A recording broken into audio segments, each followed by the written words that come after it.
It's the Bro Show. It's Lucas and Jacob. Hi, Hey, bros. bros. Another week. Wow.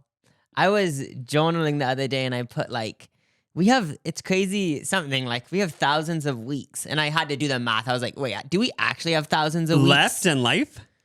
Just like each person, if you are lucky enough to live till you're 70, or even hopefully you live, or you might even live till you're 100 something. But I was wondering, do we actually have thousands of weeks?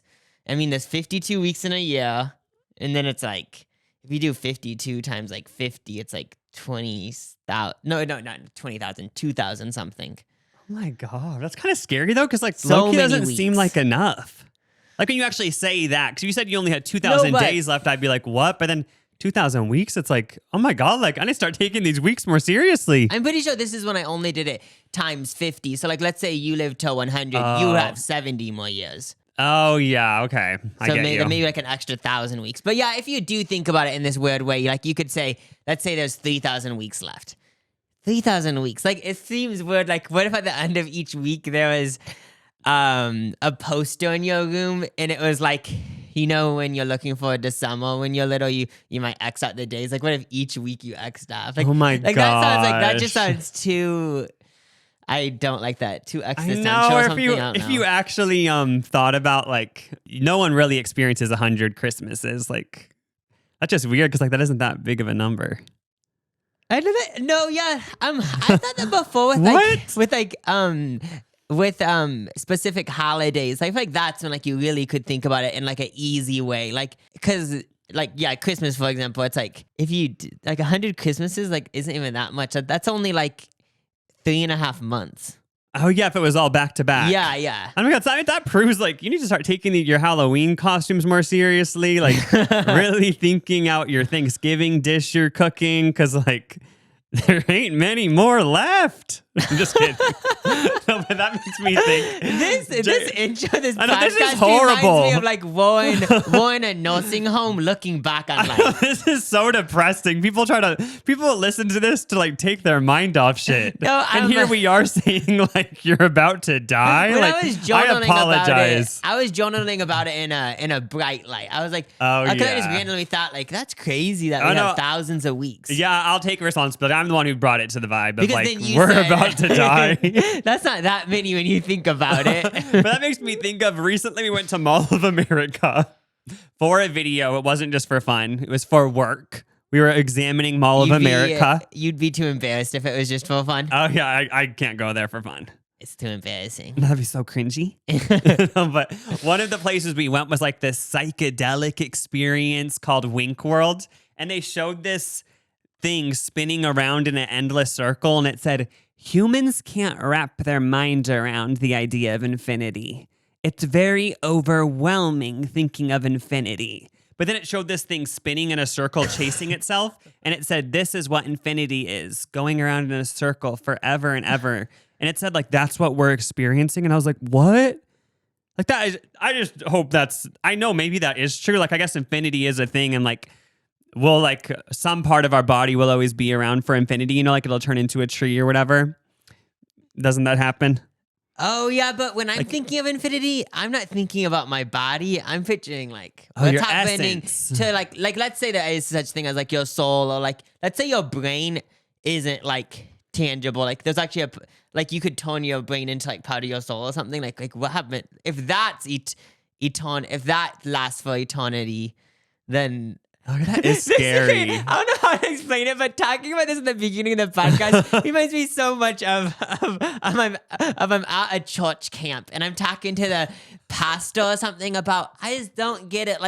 Can you explain heaven and hell to me? Because I have so many questions. Then one of my questions is, but what about eternity? What would I do in heaven for eternity? It just had this vision of talking to a pastor being what do I do?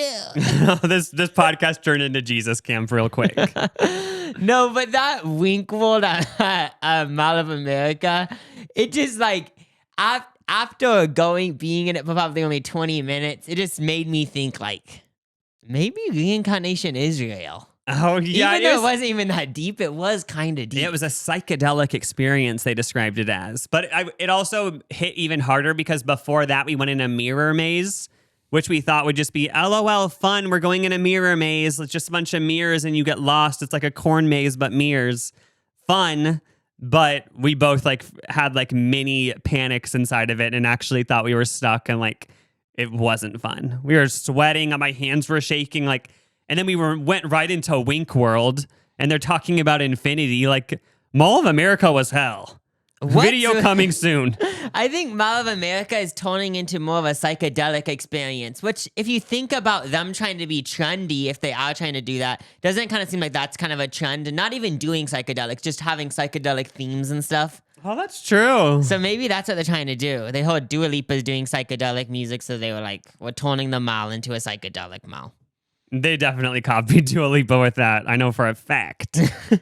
But is that Wink World like one of one, or like does that guy have multiple? Because it was created by one of the guy that made Blue Man Group. Oh yeah, one of the Blue Men from Blue Man Group. Wait, Blue Men Group? I think it's the Blue Man Group. I know that's weird. It's not Blue Men Group. The Blue Man Group. Like man isn't in plural. I know, so it technically like does kind of sound. Well, I guess it never sounded. I feel like I'm saying it wrong or something because I never have thought that before. But yeah, one of those blue people created Wink World, but I don't know if it's everywhere. I didn't look into it. As far as I know, it's just at Mall of America. We went to the one of one location of Wink World.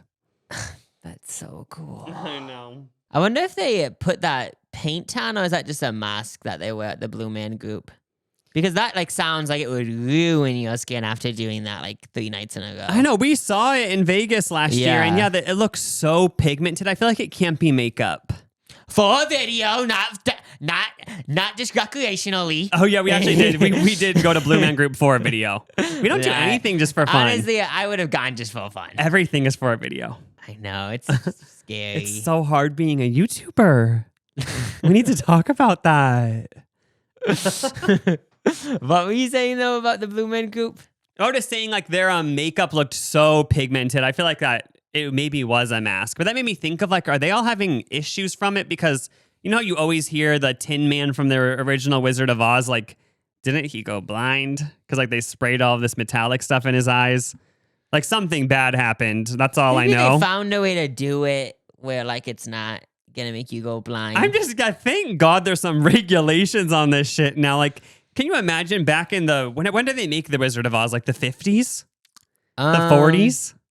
Somewhere between the 30s and the 50s. Yeah, but back then, like, I feel like they took Hollywood so seriously. Like, the guy was like, oh, my eyes sting. Like, you're spraying the metallic Tin Man spray on me. And they were like, boo, this is for a movie. This is for a motion picture. Like, no one cares. Like, whereas I feel like nowadays, like, we have a little bit of perspective where it's like, I'm not going to go blind for a movie. But maybe people still are. Wait, so with this Wizard of Oz, I just thought about this. Did they know when it was being filmed that it was going to be the first color movie? Or is that when it was being edited and stuff, then or was it a thing where didn't it come out and it wasn't in color? Then they made it in color like a few years later? No, I think it came out in Technicolor. Oh, okay. But I feel like they would have had to know while filming it because like when the cameras had to have been different or something. Oh, yeah, so I could see to make the Technicolor. I could see the director of that movie kept saying, guys, we're in the first Technicolor movie. I know. It's saying you went blind. You should be thankful that you went blind being the Tin Man because this is the first colored picture, major motion picture. And then poor Judy Garland, like, weren't they giving her cocaine or something? And she would be all hyped up being Dorothy. And then like they were restricting her diet. Then they give her sleeping pills at night. But it was all worth it because her name still lives on. Don't some gay guys say, you're my Judy? So all of that was worth it for that. Oh, yeah. I'm sure she was like, you know what? It was worth it being coked out my whole teenagehood.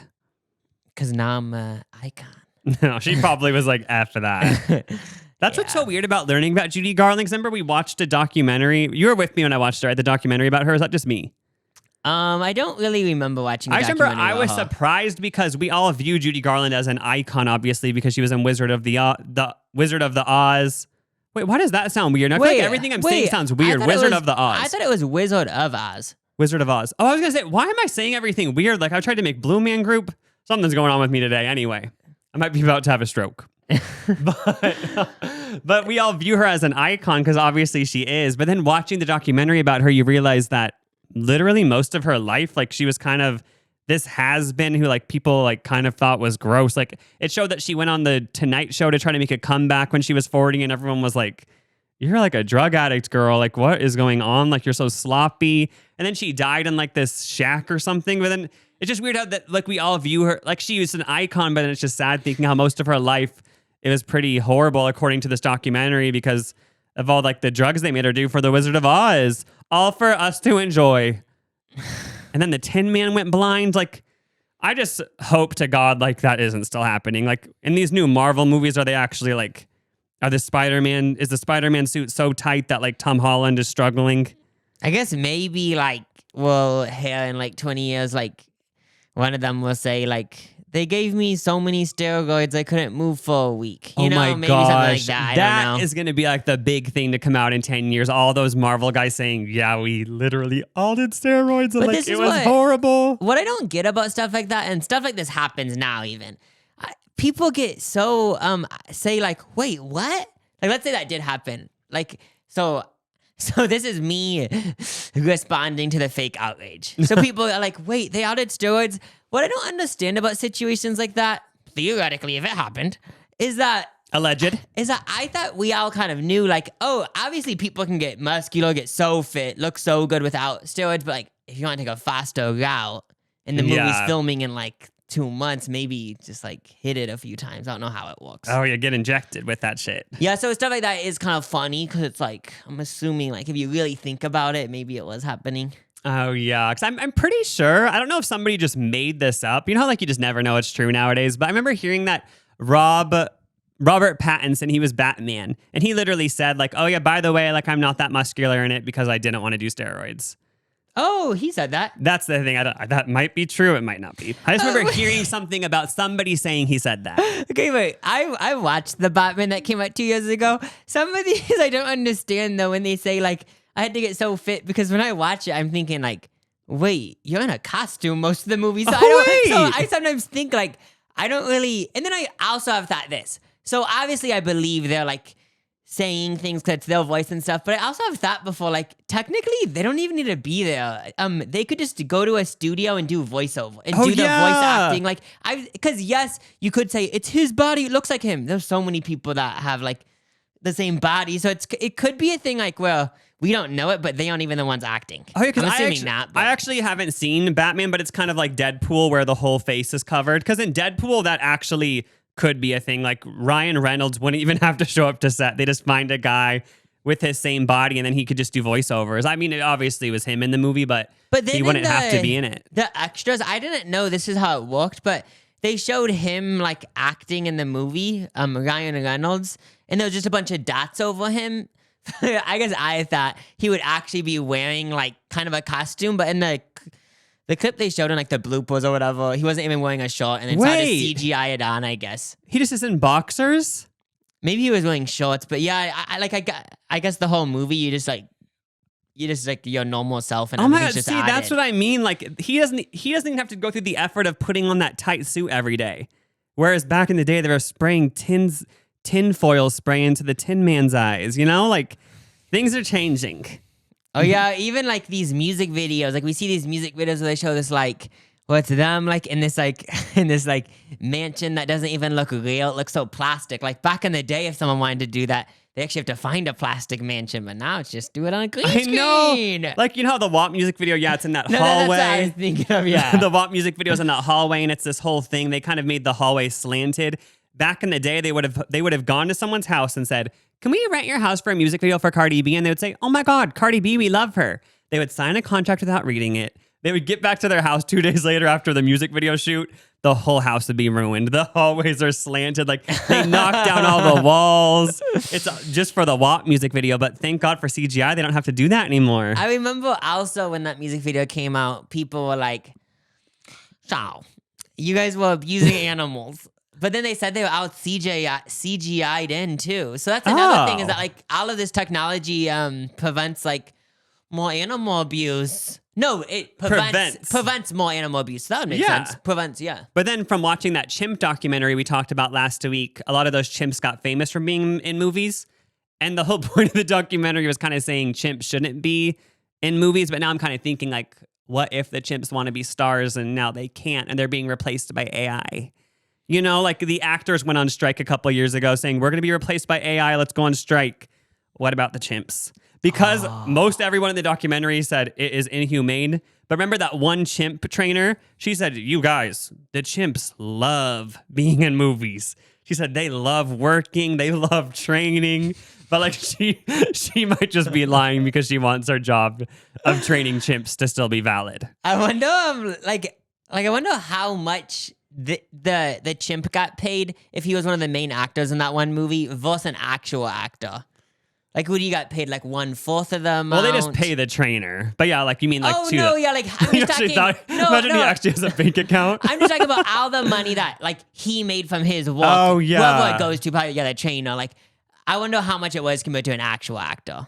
I would say like 1/4, 1/3. Yeah, because I'm guessing it's still like a good amount. Yeah, I feel like because also like that, even though it's wrong, like the chimp trainer should get paid because like imagine training a chimp, like that'd be so hard. It's like what?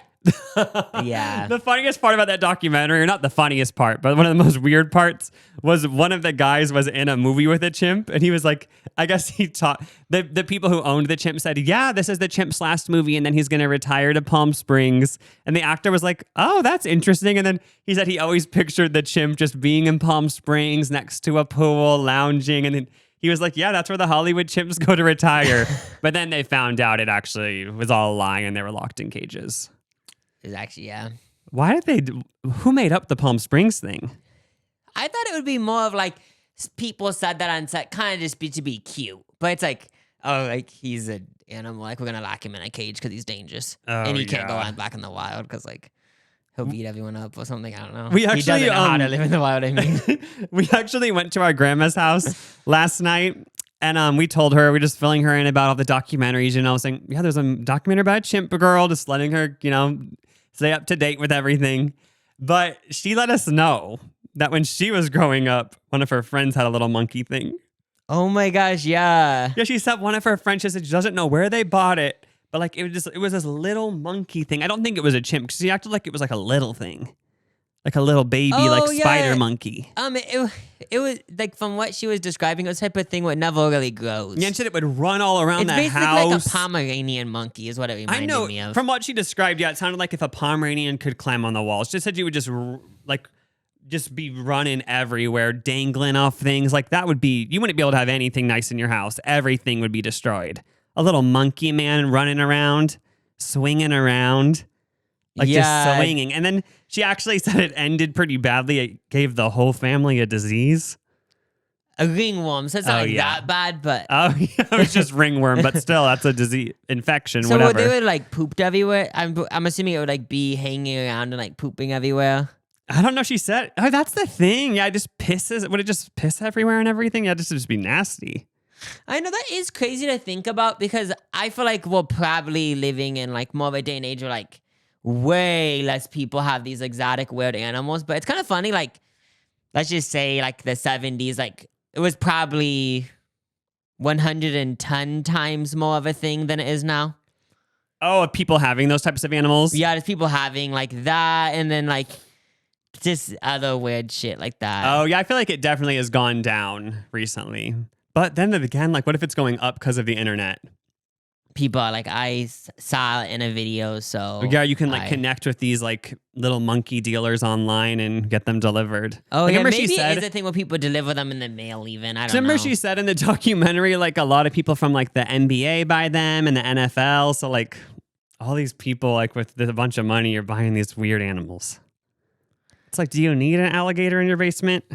No, but like, I feel like the funny thing is that when you really think about when you're like a child and you watch like MTV Cribs and stuff, it was always a thing where like, oh, like if you ever become rich, like you're buying a lion. Oh, wait, like, that's true. It's kind of just ingrained in our minds. Yeah, like I just know I would never get one, but it's worth thinking back to when I was 8. Like I feel like I would have just assumed like, oh, if I became a millionaire, like I'm obviously gonna get a crocodile in a little pond in front of my house. Oh yeah, it just seemed like such a vibe back then. So Yeah, it actually 'cause it makes seemed like sense such a why thing. all these people nowadays, they become an NFL player. They're getting 10 million a year or whatever it is. And the first thing they say to their business manager is when can I get like a meerkat?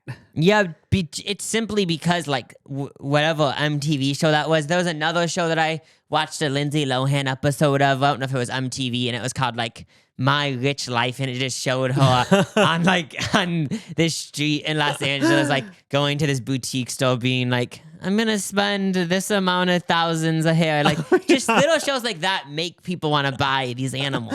She didn't have an animal, but I'm assuming other people on that show did. Also, I remember when they did a tour of the Playboy Mansion on one of those shows. They were like, yeah, first of all, one thing I was vividly in my mind from being 10 years old watching the tour of the Playboy Mansion is like there was a whole room that was a bed. But I remember like now, like as an adult, I'm like, that was probably for like him having sex with everyone. But as a kid, I was like, that is so cool. I was like, the whole room is a bed. Because I was like, that is just so cool. Like you don't even have to sit down on a couch because the whole floor is a bed. I remember just thinking that was so cool. Like It's you weird. walked in and it was just the whole thing's a bed. Yeah, there's no floor. It's all mattress. So Hugh Hefner was the very first longevity person because you told me this, so I saw it in a video that Brian Johnson has a room that literally is just a bed, nothing else. So he was the original longevity person because he's probably decided, okay, when I'm sleeping, I just want to sleep. Like, I don't want to do anything else in this room because then it will ruin my sleep. So he kind of invented longevity. I know he did, because they always say, your room is for sleeping. Do not read in your room. Don't work in your room. Don't watch TV in your room. It's just for sleeping. Yeah, Hugh Hefner solved that by making the whole room literally just a bed. But in the Playboy Mansion, they also had a bunch of weird exotic animals. Like what?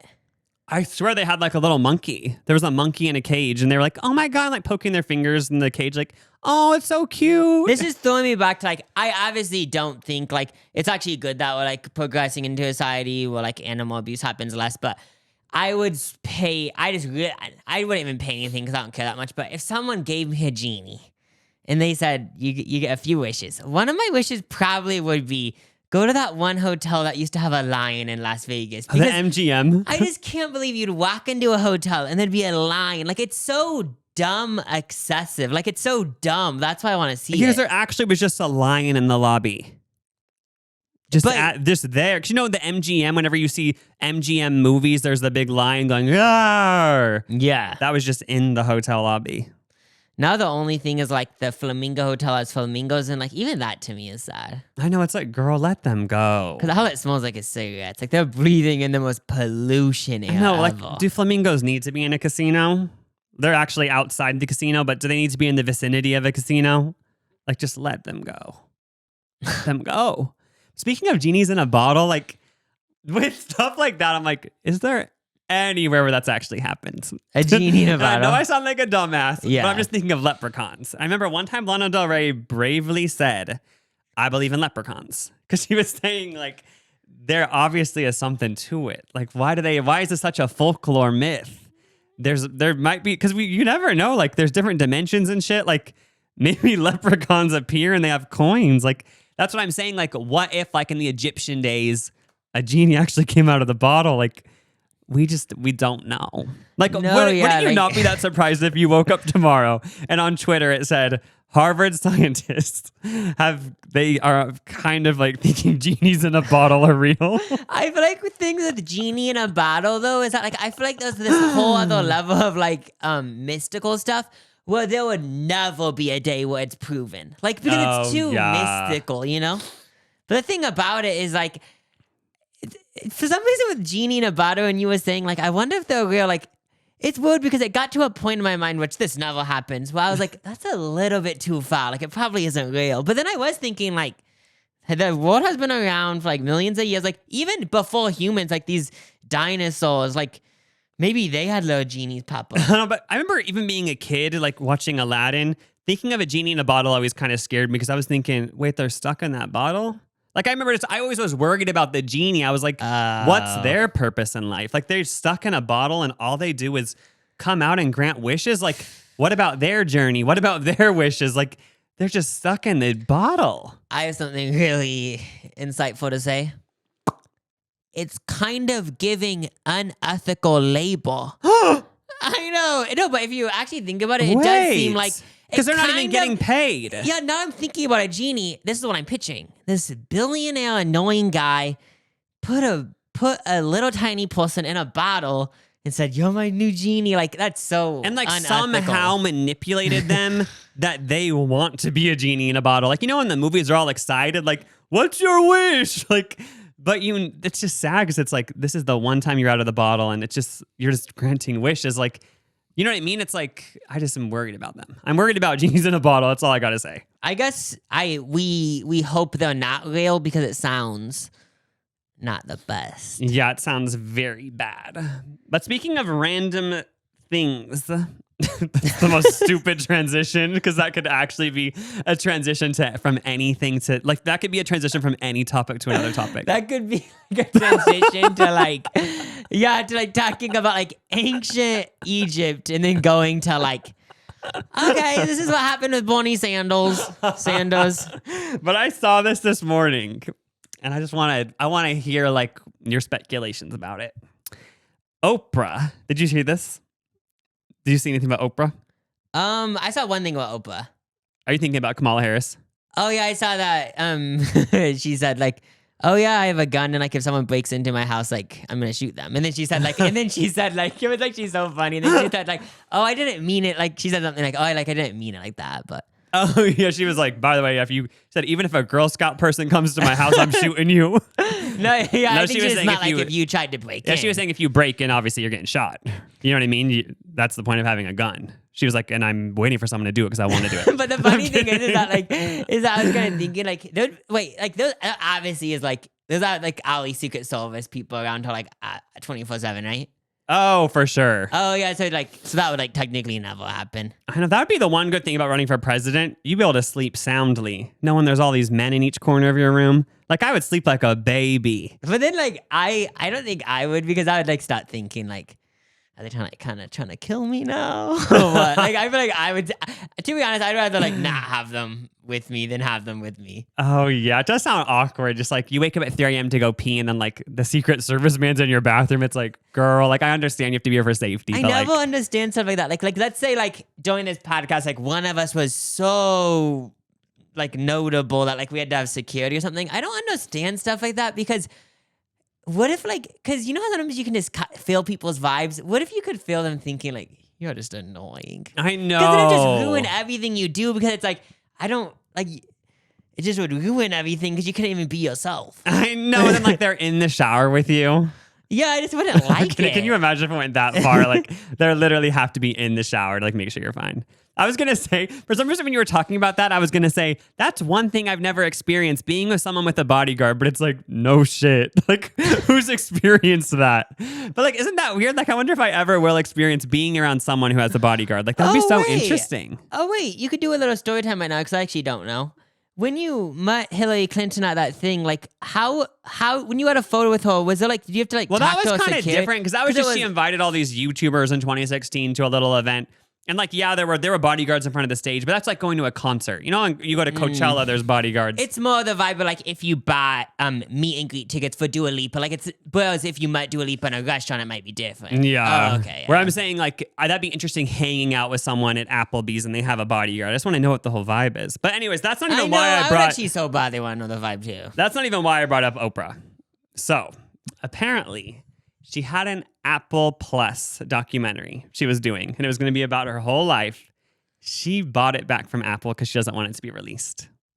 Wait. So with this whole thing, like to get further, was she the director of this or was someone else? Someone else was the director? It was like a very notable director, and he directed it. And I guess she didn't like how he made the documentary, and she said, you got to change it. And he was...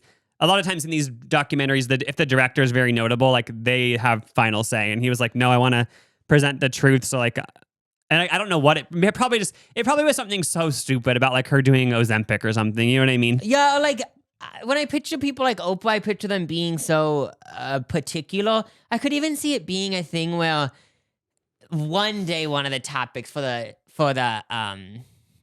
documentary was like, people have a lot of conspiracy theories about you. And then when she watched it back, her answer was worded weirdly. So then she just didn't like I it could or see something. also, yeah, since she's sort of known as a spiritual person, like it might have gone so into her real life that it just showed that she's a human. Like not everybody can be perfect all the time. Like she might have just been mad or like just not like being like, I don't know, she could have just had like a blow up day, which, everyone has. But then he was like, no, we want to put this in there to like show off every side of you. But she literally, I didn't know you could do this. She probably had like the most amazing contract. She's literally Oprah. So she had the option to, buy back the documentary from them. Wait, but so like that this made me basically think like giving back all the money you earned from it? Is that what she's basically happening? Like, let's say she got paid $100 million. Is it basically just giving them back that $100 million? Yeah, I would guess. But I guess you have to pay for like the director's fee and everything, or like. But wouldn't that be? Oh wait, yeah, that's true because that $100 million would just be her fee. Yeah, whatever it was, she bought it back because she didn't want it to release. But then it just made me think, like in this day and age, like just in maybe I can get it in like the 90s or something. But like, why would you ever want a documentary about yourself?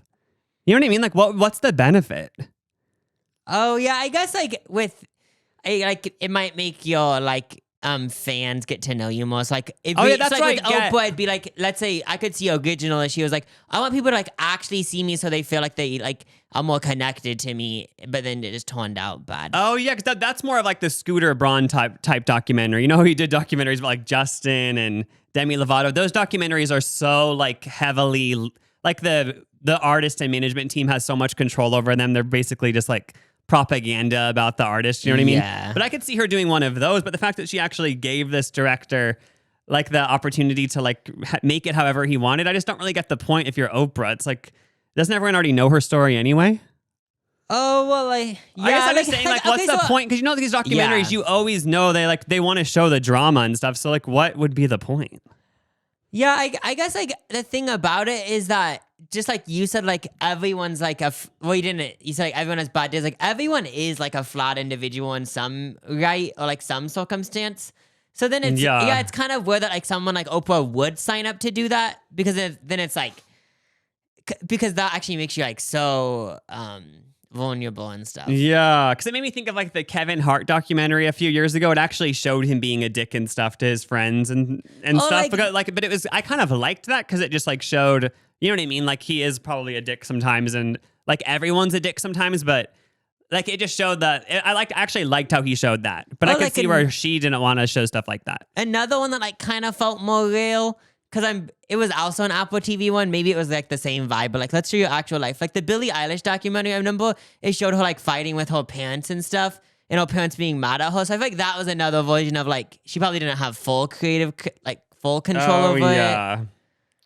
I guess I just don't know. I wonder what was in the documentary, or she just didn't F with it. I feel like it has to be something that if we heard it and watched it, like, and she said the reason, we would just think it's dumb. I couldn't even just be it's like, what you're saying, like just like, oh, I have this whole brand that doesn't represent it right. I couldn't you see her watching the cut and she's like, I just come off cringe, or she was like, I just come off as like pick me. So then she just got all in her head and was like, I can't. Wait, yeah. But the thing about this Oprah documentary is that yes, like I get what you're saying, like I don't understand why she would sign up for this, but also like I know you also said everyone knows everything about Oprah. I would, if there was a documentary that was branded like this, Oprah, like, but someone else is in control of it, then I would actually want to watch that. Like, that's like a whole different thing than like the Oprah show. Yeah. A whole doing like an interview with Variety. Like, that would be like a whole different thing. Like, hopefully it would like show like something else. I don't know. I mean, also, doesn't she keep like her relationship really private? So maybe it dove too deep into that and she was like, girl, I just don't want to do this anymore. Yeah. Or like, yeah, I bet it's something dumb like that. Yeah, that's what I would think. But she bought it back. I didn't even know you could do that. That's the drama of the week. She bought back a movie. I feel like most of the time you wouldn't be able to do that, but since she's literally Oprah, like wouldn't she have, she would have had like the best agreement ever. But then the fact that she didn't have 100% creative control, I don't know. Anyway. So last week we were talking about Trader Joe's and how they tax so much. And someone commented, I worked at Trader Joe's for 3 weeks and quit because the pressure to talk to customers was too much. Truly an introvert's hellscape. So then it started making me think like, okay, like what are some other stores like this? And then another one that's like this is Dutch Bros Coffee. This is another one. And I think someone commented this on the podcast too, where it's like this, You could even say it's a whole other level than Trader Joe's because you have to wait for your coffee being made. Yeah. And another one that from the one time I went there, I've only been there once. 7 Brew Coffee. We went there once. 7 Brew Coffee is basically the same thing as Dutch Bro. Like you're in the drive-thru, they're outside. It's this whole thing. Like when you order it from like not a machine like drive-thru thing. It's an actual human. And then when you wait for it, there's a human handing you it, but they aren't like inside. They're actually outside. So then it's way more like intimate. Oh yeah, when I've been to those types of places, it is a whole nother level than Trader Joe's. Because Trader Joe's, you're sort of distracted because they're scanning like the chicken. Like you could kind of pretend to be like going through your wallet. You know what I mean? Like there's a little bit of distance. But at these Dutch Bro type places, it's literally eye to eye, human to human, nothing to distract you. Two souls connecting. It is so vulnerable. It's so scary. Someone needs to make a documentary about Dutch Bros because this is my next thing that I want to bring up. Why do some restaurants, fast food places, whatever, only hire one gender? Dutch Bros. They only hire girls, women. Lesbians. Jimmy John's. They only hire men, and it's specifically like it just is weird. Like Jimmy John's. These are two brands where I've noticed. Okay, now, I will admit this study that I'm doing is technically flawed because I have seen a girl work at Jimmy John's. But for the most part, this study is true. It has to be a guy's girl. It has to be the type of girl, ponytail and baseball cap. And she's a guy. She's like, let's go to the sports club. And she's like, I hate hanging out with girls. Like they're also bitchy. Like I like just hang out with guys. You know, we drink beer, play poker. Like it has to be that girl to work at Jimmy John's. And then it's weird because the Jimmy John's stereotype, like how do you describe the people who work there? Because for me, it's like these beard people, like beer people, like these people who are like, they aren't going to be overly nice. Like when you're ordering from them, they seem like they hate you, but they don't. It's just their personality. Like they aren't going to put on a front. This is the personality type. So you guys know. So you kind of know one of these people. You ask, how was your weekend? Good. And then they go on with their day, but it's not the vibe of they're depressed. It just is them. With these brands, this is how I'm assuming it works. Jimmy John's and same with Dutch Bros. Jimmy John's wasn't like, we're going to hire these men. And I'm assuming Dutch Bros wasn't like, we're going to mostly hire like lesbian people. But then this is what I think happens. Is Dutch Bros actually lesbians? Well, we've just said that before. Oh, because like we saw one lesbian there. Oh, yeah, just as us being stereotyping everyone. Then we blanketed all Dutch Bros workers as lesbians. Yeah, but so basically I think this is how it works. And I've noticed this with other stuff. Is that like, let's say there's a new, so it opens in the town and like 5 people work for it that have the same vibe. And then I feel like it just attracts the same vibe. Like it's just true. a thing where it's not on purpose. If there's enough people working at a certain like business that have that, let's just say there's one business, it's a bunch of like gay guys, then I'm assuming more gay guys are gonna work there because they feel comfortable. Oh, that makes sense. I actually saw something where people like had this whole theory that like Red Lobster was the way for gay people to meet, like all through the early 2000s and stuff. And that makes sense because we did a video for Red Lobster. Again, everything's for a video. We did a video going to Red Lobster recently, and we both said when back in the day when we went in our childhoods, we always would think, okay, all the waiters are gay, like this is a vibe. But like it's just a thing where, like you said, Red Lobster never once publicly said, gays, come be a waiter here. Just all of the other gays like us. We saw gays working at Red Lobster. So if I would have gotten a job as a waiter, I probably would have picked Red Lobster because I'd be like, that's where the gays are. That's so weird. So then the lesbians would say, I'm going to work at Dutch Bros. The mean men would say, let's work at Jimmy John's. You know what I mean? But to follow in on the Dutch Bros thing, it's not like, okay, yeah, so yes, we saw one person that we said earlier, they were lesbian. We don't know if they were lesbian, but this is the vibe if we're fully diving in.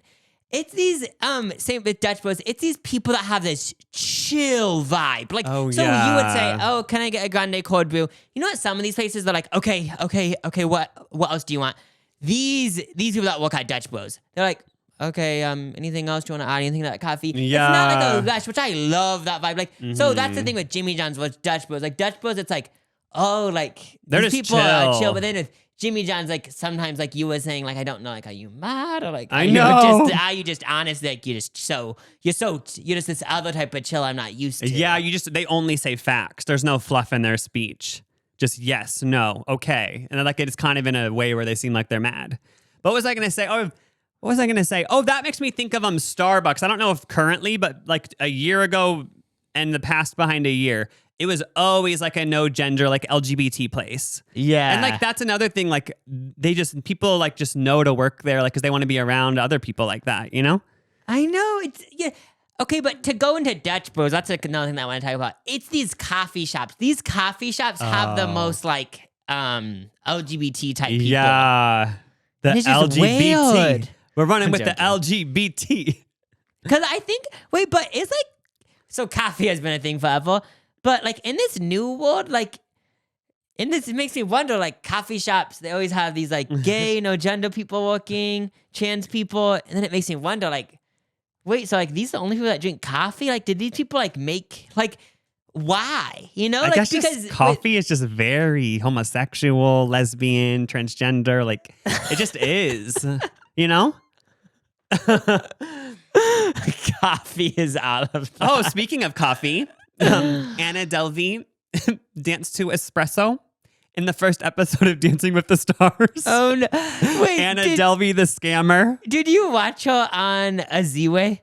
Oh, I did. I was kind of disappointed because she was like she was holding back. A little bit too shy. Yeah, she was holding back so much, and I feel like Z-Way, is that how you say it? Z-Way, I think. Z-Way, like she went so hard, which I liked, but it made Anna Delvey such a shell, which I was kind of disappointed as a viewer. I was like, I wish she would have been more nice to Anna Delvey in the beginning, so Anna Delvey would have opened up and went on these long tangents. You know what I mean? Like that's what and then like in the edit been like, what was she talking about? Like I wish she would just made her feel more comfortable so she would have opened up more. Yeah, because like that type of interview, like it is kind of like a yes or no type. It kind of seemed like from the beginning, the interview was, I'm going to punch you in the face. Like, it was like, I'm going to beat you down. It's so funny, though, that type of interview. Because it just gives such uptight energy. But I just am so confused about the Anna Delvey thing. So she's the girl who faked being a German heiress, and she scammed these people. She's now on house arrest due to something about immigration. She's wearing an ankle monitor. But I was so confused because how couldn't you be at Dancing with the Stars and be on house arrest? They approved for her to go on Dancing with the Stars, and that just makes me think like everything's a joke. You're on house arrest, and they allow you. You say, okay, can I go on Dancing with the Stars? And they're like, okay, you can leave the house for that because they're kind of like, I want to see you on there. I'll vote for you every week. Wait, like, is Dancing with the Stars filmed in New York?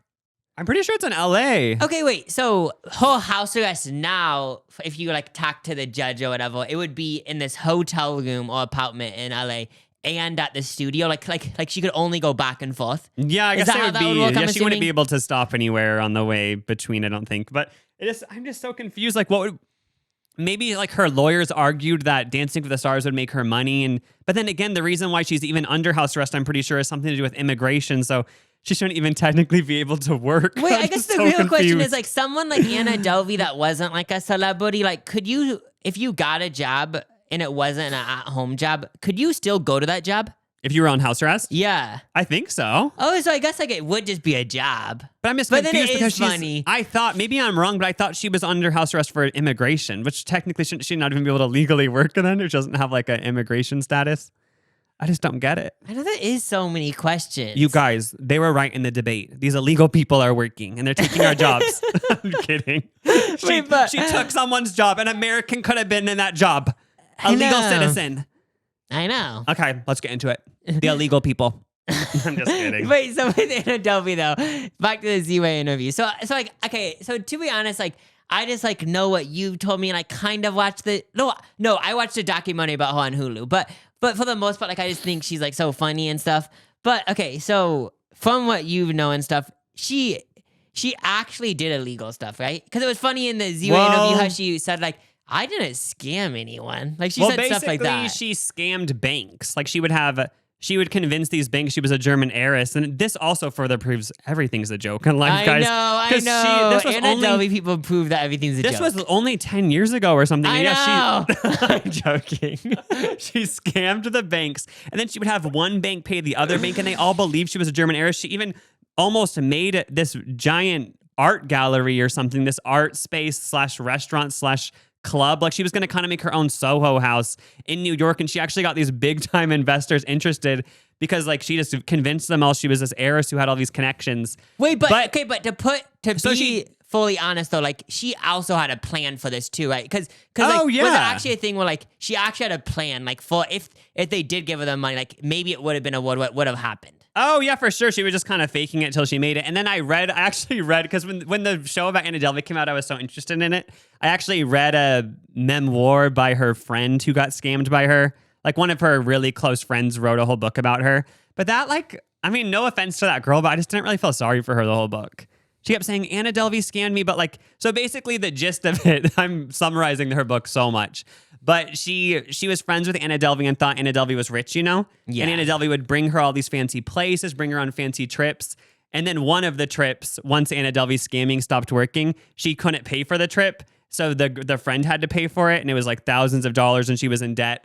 But I just didn't really feel bad because it's like you were going on all these free trips and then one time you had to pay and that, like, you know what I mean? It's like you were enjoying the benefits of her scamming. Like, But I just didn't from, really like- feel that bad. Yeah, because from the book, did it kind of feel like maybe kind of like a using situation for like Yeah, the it's like trips? you liked it when she had the clout and the free trips, but then the second you got to pay, you're all mad. It's like, you know what I mean? Yeah, like I mean, it there's is probably kinda- more to it that I'm forgetting, but I'm on Anna Delvey's side.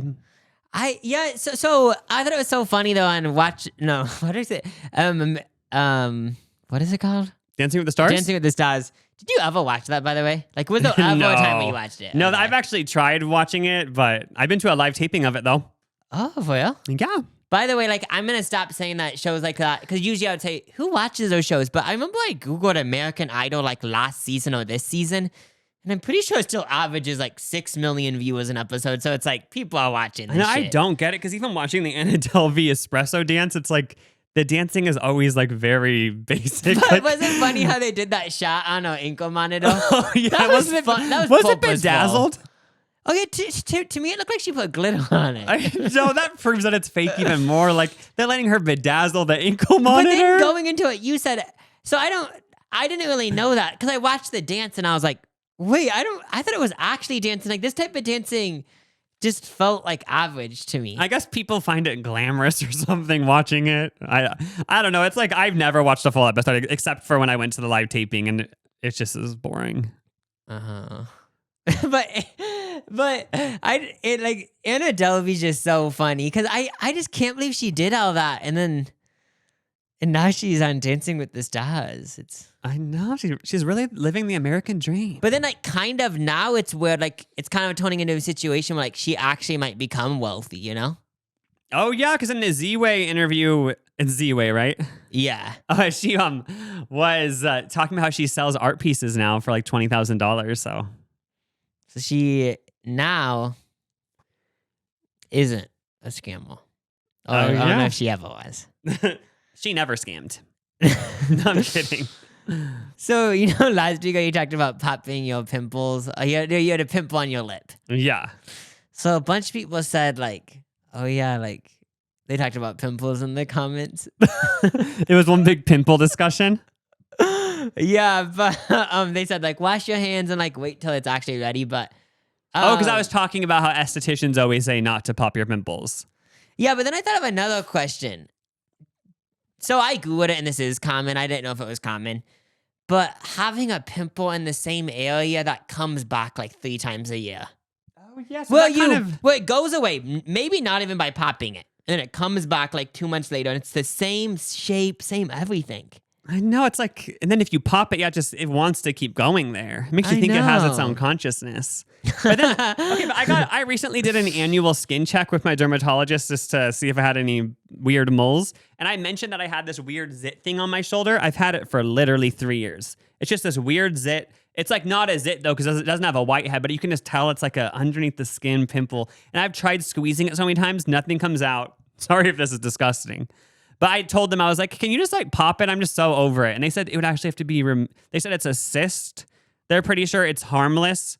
But they said like if they do remove it, I'd have to get stitches and stuff. And I was like, okay, I guess I'll just keep this weird shoulder pimple. Wait, so they would have to like do a whole thing where they like poke it and then they like cut it slowly open and there'd be like 3 stitches. And I was like, I don't know if I'm ready for all of that. Oh my god. So I guess I'm just going to probably keep this cyst on my shoulder for... Does it grow or no? No, it's just the same. It's just the same thing. I've showed you it before, right? It's Oh, a yeah, I think little bubble so. thing. Yeah. Yeah, it's kind of cute. So is the pus inside of it or no? I don't know. I should have asked. What is it? Does a cyst have pus? Is it fluid? What's yeah, maybe in there? it's just fluid. It's like jizz. Maybe, yeah. Yeah, but I'm not ready to do it yet. But maybe one day I'll get it removed. I'll keep you guys updated. Okay, thank you. Yeah. But I saw like this thing with the zip popping up in the same area. It's just like from like bacteria. And then like Vogue India wrote an article about it. Like it could be hormonosis. Hormonosis? Hormone, like hormonal. Oh. Yeah, it could be like a bunch of things, but basically it's not. I thought the same as you. Like, did this pimple have a consciousness and it wants to be alive and I keep giving it an abortion? But then I realized, like, oh, there's actually scientific reasons for it. Oh, wait. Each time you pop a zit, you are kind of aborting it. Yep. Wait. Do people ever think about that?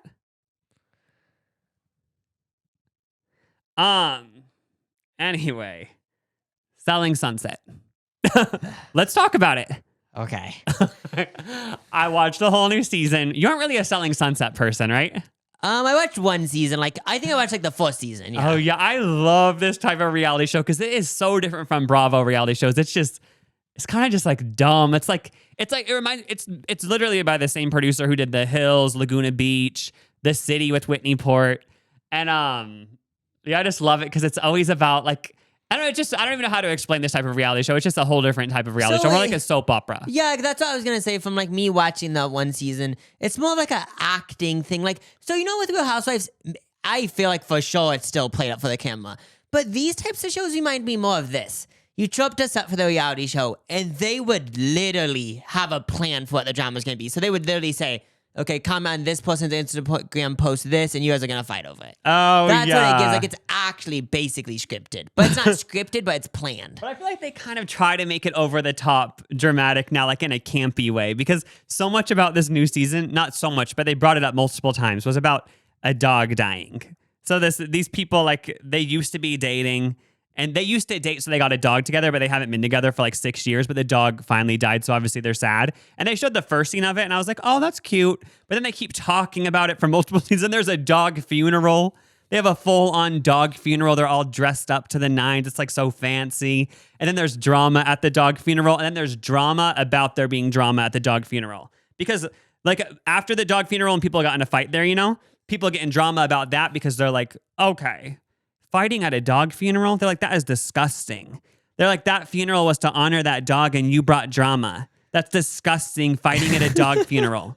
But it's like so much of it is about a dog funeral. Wait, so this whole season, like you would say one of the main themes is about a dog funeral? I would say like 10% of the season is about a dog funeral, like something revolving around that. But it also made me think watching Selling Sunset, like, it's just sad how if you aren't on a reality show, you never get a chance in your life to say some of these lines that are always said on reality shows. Like one of them that I've heard on multiple reality shows, and they said it on the new season of Selling Sunset, is this. They're playing checkers. Little do they know I'm playing chess. Like, have you heard that before? Yeah, that rings like, I just feel like that's literally only something you say if you're a reality star. Like, when in real life can you say that? Like, I want to have an opportunity to say that, but I feel like I never will. Or like if you were on Bravo Housewives, like this is something that honestly probably so many times throughout different franchises, this comeback, which you honestly, this would never happen unless you were on Real Housewives. Saying this. You're just a friend of. Like it's weird how that would literally never happen in real life because in real life, no one's casted as a friend and no one's casted as a mate. Oh yeah, just for a little context, if you don't watch Real Housewives reality shows, there's the main housewives and then there's friends of the housewives, which are obviously a little bit lower on the totem pole because they're just a friend of. Yeah, like they don't have their own intro and stuff. Well, that's crazy. In real life, you could say like if you were in a group of friends and there was someone who wasn't like a stable part of the group, you could say like, you're not even part of the main group, you're just a friend of. Oh, wait, so I actually take back what I said. I could genuinely see someone saying that. Oh, that's true. And then, but with being over the top, Selling Sunset, I was like, maybe I'll try to watch it again, but when I did try, I was like, but Real Housewives of Salt Lake City, if you watch the new episode in like previous seasons, they like over dramatize everything and like in the editing, like they like make everything there's like moment. It just gives such fake energy, but I actually like that kind of. I haven't seen the new episode yet. It just is so it actually just feels like it's a soap opera. Like, I just again can't wait till at some point in my life hopefully it'll be in a YouTube apology or something. I'll be saying, okay, you guys know about the drama going on. I just want you to know that you guys are all playing checkers. Oh crap, I stuttered. I ruined it. Okay, take 2. Okay, you guys heard that I licked a donut in a donut shop and you're all mad about it. But y'all are playing checkers. Meanwhile, I'm playing chess. And so then, I'm not going to apologize. And then insert that annoying sound that people used to always use, like like where it sounds like an air horn or something. You know that sound like people used to always use. Yeah, the air horn. Yeah. Well, should we sign off with that? Yeah, we signed up with just let's do it. Bye. Bye.